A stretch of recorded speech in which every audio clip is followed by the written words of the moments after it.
antes de a gente falar o que aconteceu no sábado, primeiro a gente queria agradecer as manifestações dos fãs, assim, isso que tem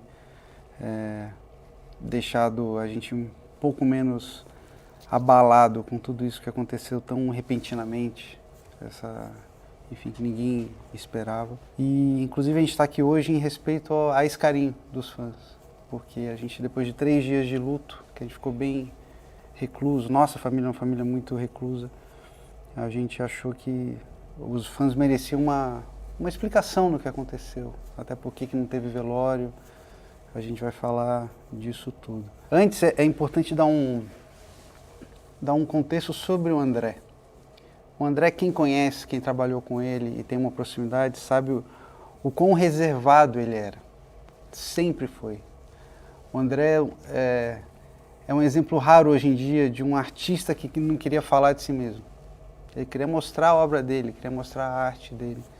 E até o fato de ser famoso era quase como um pedágio para ele poder acessar mais pessoas. Então, ele nunca...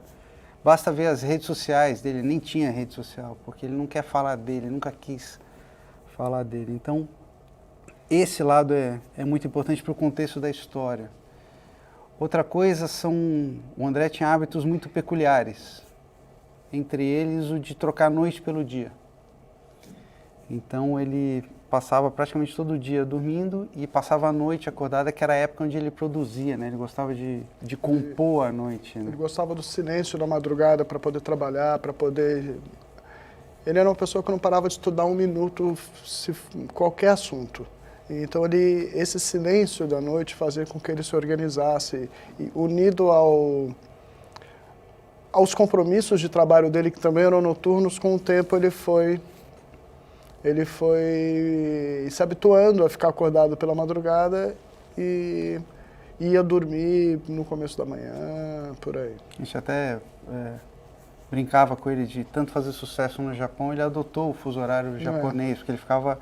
À noite, a gente mandava uma mensagem para ele, ele respondia de madrugada. Essa era a hora em que ele estava mais ativo. Né? E aí, quando chegava de manhã, ele pegava o jornal, alguma coisa, e ele ia deitar de manhã. Várias vezes, eu já fui lá visitar de manhã, ele não tinha dormido ainda, ele ia dormir. E isso é importante para o contexto. E outra coisa que não sei se muita gente sabe, mas o André morava com o nosso avô. A gente tem um avô de 99 anos. Mas desde que nossa avó era viva, ela morreu com 96, ele já morava com eles. E o André até, apesar de ter um filho no exterior, ele nunca foi morar fora porque ele não queria deixar o nosso avô. Ele que tomava conta, enfim, ficava ali perto. Nós temos uma família muito unida, tanto que a minha mãe mora no mesmo prédio.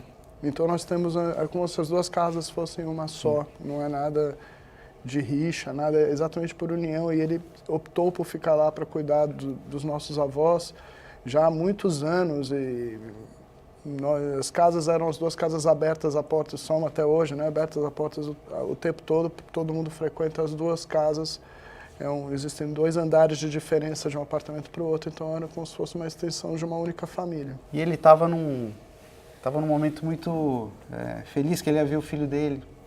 O aniversário do filho dele agora em julho, ele ia viajar, estava fazendo shows para poder ir. Então, dentro desse cenário todo, o sábado, né, a data do falecimento dele, foi mais um dia onde ele ficou na sexta acordado à noite, fazendo as coisas dele e tal. E de manhã, a gente supõe que ele foi ler jornal, os hábitos dele, até que a gente recebeu a ligação, aí o Dani chegou antes de mim até, ele pode contar. Bom, eu havia tocado até as 3h30 da manhã, 4 horas. Cheguei em casa umas 5 da manhã, dormi um pouco e havia ligado umas 9h30, 10 horas para um amigo, porque roubaram meu carro há 15 dias atrás e esse amigo entende de carro e ele ia me ajudar a ver um carro que eu havia escolhido para comprar. E eu havia acabado de combinar, estou passando aí, quando eu recebi uma ligação de um telefone que eu não conhecia. E aí eu atendi o telefone, era a moça que trabalha lá na casa do meu avô, que ajuda com ele, é parte da nossa família também, é uma moça da nossa família. E passou o telefone rapidamente para minha mãe, que estava muito desesperada, dizendo quando ela estava desmaiado no escritório e que ela não conseguia acordar o André.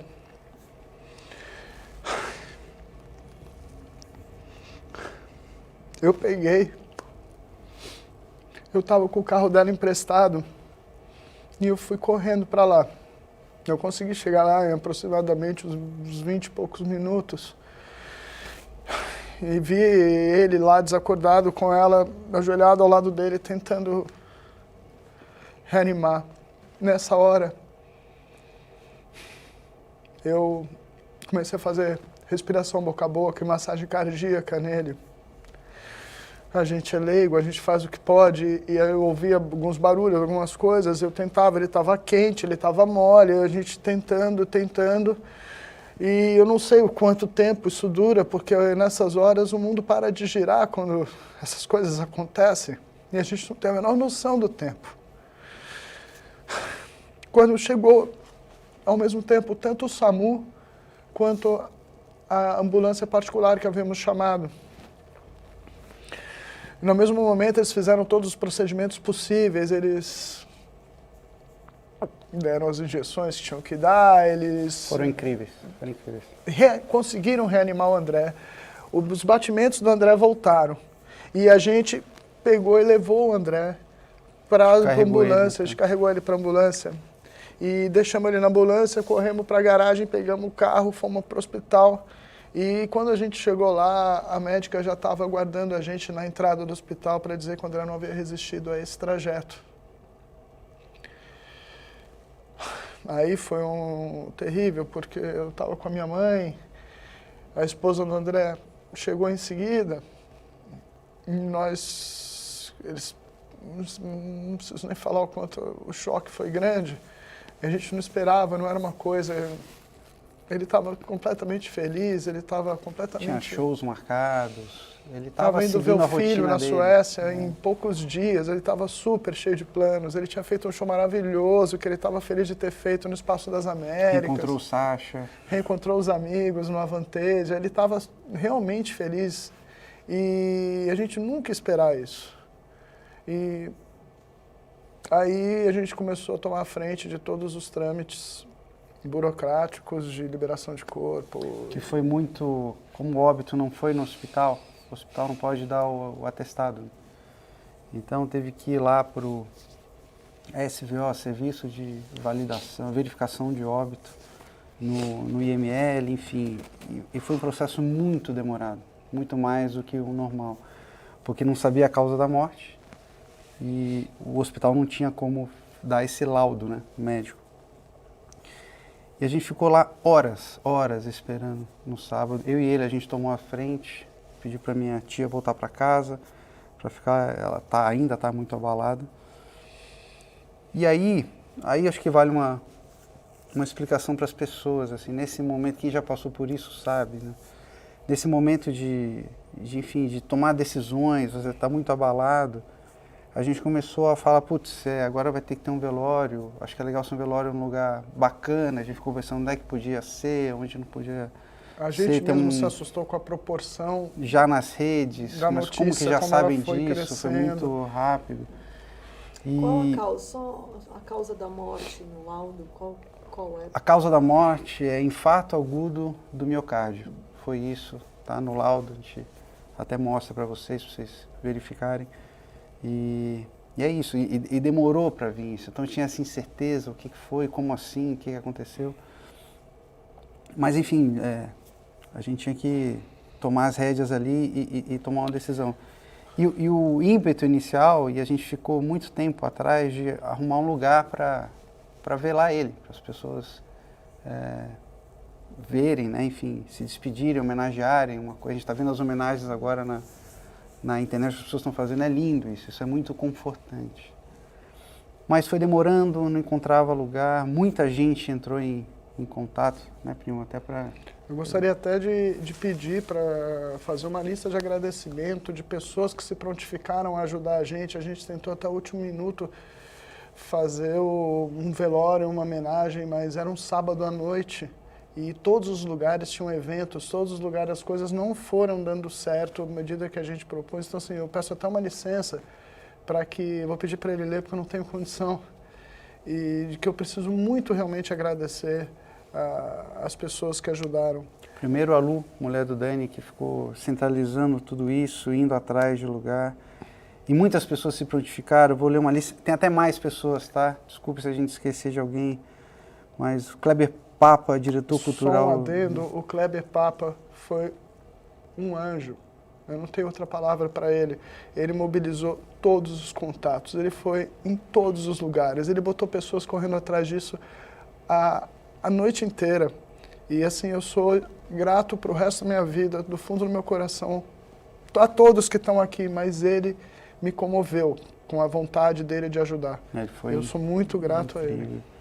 Edu Felistock, cineasta, Cleiton Dantas, que é produtor de cinema, o André Sturmi, diretor do Cine Belas Artes, o Ale Youssef, secretário municipal de Cultura, o deputado estadual Reniosi Cuquier e a Antônia Levi, assessora, o Pedro Guida, que é o ex-assessor artístico do Municipal de São Paulo, Pedro Granato, coordenador de Centros Culturais e Teatros da Secretaria Municipal de Cultura, a Cláudia Sef, que é a coordenadora do Centro Cultural Olido, Mônica Toyota, administradora do Teatro São Pedro, Patrícia Rogero, coordenadora do Teatro Cacilda Becker, o Rafael Leite, da Prefeitura Regional da Lapa, o Alberto Marcondes, administrador do Teatro Sérgio Cardoso, Hugo Passolo, diretor artístico do Teatro Municipal, Walter Gentil, assessor do diretor executivo do Teatro Municipal, Walter Siqueira, do Núcleo de Projetos do CCSP, o Alberto Marcondes, administrador do Teatro Sérgio Cardoso, e o Augusto Marim,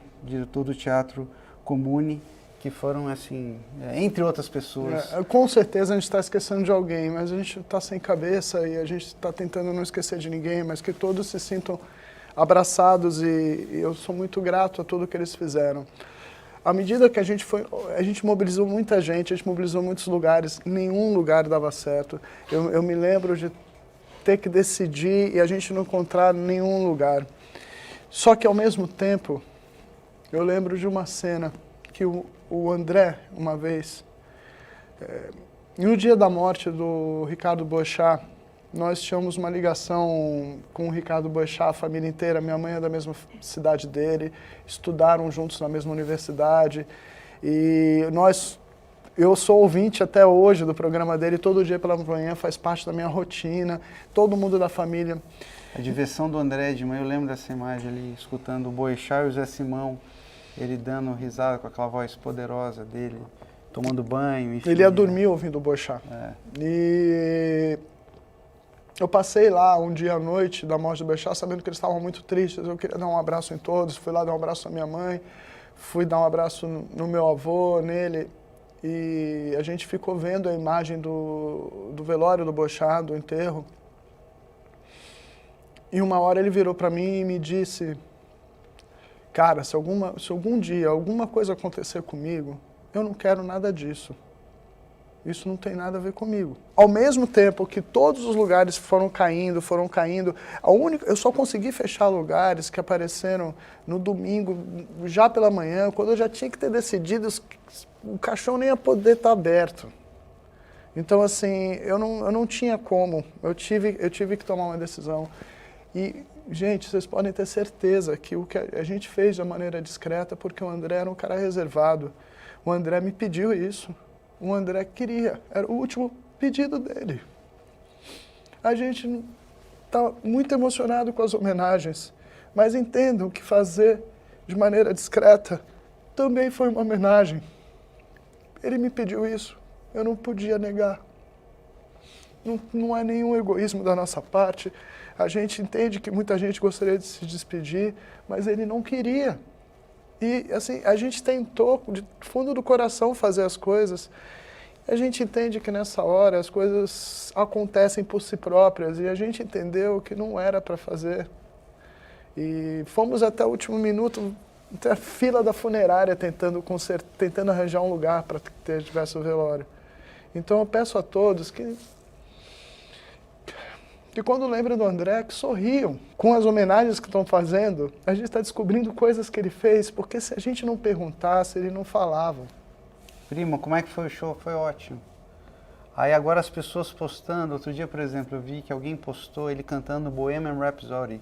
Eu nunca vi meu primo cantar essa música. Eu fiquei escutando isso. Então, se tem um favor que vocês podem fazer é postarem essas coisas, divulgarem, porque como ele não falava do que ele fazia, nem a gente sabe das coisas profissionais dele, que é o legado dele, que é o que ele queria, e ele sempre priorizou isso, né? O contato com os fãs, o show, a forma como ele se preparava, se concentrava, para sempre dar o melhor dele. Então, eu acho que esse é um pedido que a família faz, a gente está mostrando tudo para a mãe dele, ela está vendo essas coisas, então...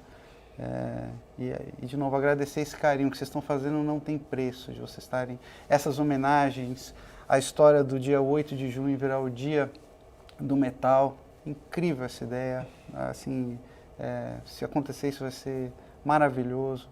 A própria missa de sétimo dia, a gente não consegue prometer que a gente vai estar lá, porque ainda está muito recente, mas só de vocês estarem mobilizando isso é incrível. Então, é isso que a gente queria deixar essa mensagem, primeiro de agradecimento e segundo dar essa explicação do porquê que as coisas foram acontecendo assim, porque de uma certa forma acabou sendo do jeito que ele queria. Talvez ele que tenha manipulado tudo isso, seja onde ele estiver, para as coisas não darem certo e ele conseguir ter a partida da forma mais discreta, que é como ele sempre foi.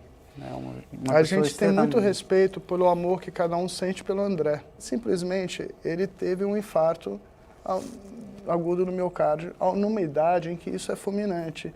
Assim, ele tinha o hábito de esperar o meu avô pegar o jornal pela manhã e ler primeiro, porque era uma rotina do meu avô, faz as cruzadas, é uma coisa da família. Então ele só pegava esse jornal após o meu avô ler. Isso geralmente era por volta das 9, 10 horas. Ele deitava, umas 6 e pouco, acordava essa hora, comia alguma coisa, pegava o jornal e lia. No escritório. Num momento de completa paz. Não tem nada a ver com balada, não tem nada a ver com nada. Então, assim, ele teve um entupimento de uma artéria que causou o infarto do miocárdio. Esse é o laudo oficial, entre 9 e 10 horas da manhã. Foi o que aconteceu. A gente encontrou ele logo após. Infelizmente, se as pessoas sabem que aos 47 anos a pessoa sofreu um infarto, o risco é muito grande de ser alguma coisa fulminante. Ele estava super feliz, prestes a encontrar com o filho, que era o que deixava ele mais feliz na vida. Comprando coisas em loja para levar para o filho. Nós somos muito fechados, nós somos realmente, como diz minha mãe, bicho do mato. E a gente precisa estar quietinho e abraçado, que é a nossa forma de superar tudo isso. Então eu gostaria que as pessoas entendessem que o nosso silêncio não tem a ver com egoísmo ou com tudo. Então eu estou aqui fazendo esse esforço para que todos saibam o que aconteceu de verdade e que não tenha nenhum tipo de especulação em cima do André. Ele simplesmente teve um infarto fulminante. Simplesmente. Infelizmente. E agora bola para frente e lembrar dele sorrindo. É o que eu posso dizer.